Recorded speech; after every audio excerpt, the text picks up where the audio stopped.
सांगलीविषयी ज्या ज्या गोष्टी घडल्या त्या सर्व पक्षप्रमुख असतील, सर्व पक्षातील सर्व ज्येष्ठ नेते मंडळींना त्या समजलेल्या आहेत, माहिती आहेत. पण शेवटी आज अपक्ष उमेदवार महाविकास आघाडीबरोबर आल्यामुळं सर्व गोष्टी आम्ही विसरून महाविकास आघाडी म्हणून एकत्र काम करण्याचं ठरलेलं आहे.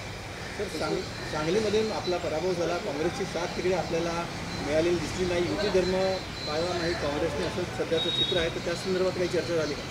महाराष्ट्रामध्ये महाविकास आघाडी म्हणून ज्या 30 उमेदवार निवडून आले, जास्त त्यातला मोठा वाटा उद्धवसाहेबांनी आमच्या शिवसेनेच्या उमेदवारांच्या बरोबरच काँग्रेस राष्ट्रवादीच्या उमेदवारांसाठी सुद्धा अनेक ठिकाणी सभा घेऊन आदित्य साहेब असतील, संजय राऊत साहेब असतील, सर्वांनीच शिवसेनेच्या सर्व नेते मंडळींनी त्या उमेदवारांसाठी अतिशय कष्ट घेऊन त्या सीटा निवडून आणण्यासाठी प्रयत्न केले.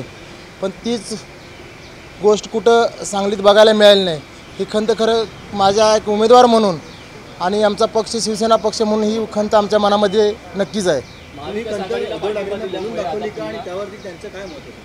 ही बोलून दाखवण्यापेक्षा सर्व त्यांना गोष्टी माहीत झालेल्या आहेत की काय कशा पद्धतीने आमचा पराभव झाला.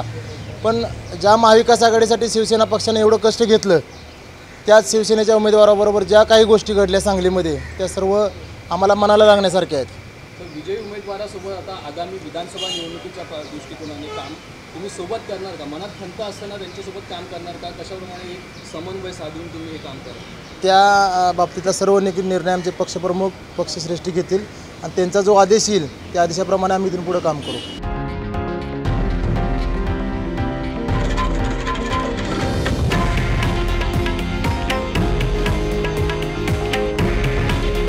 हे आहे देशातील नंबर 1 न्यूज नेटवर्क आणि आपण पाहत आहात TV9 मराठी. काळजी तुमची, हित महाराष्ट्राचं.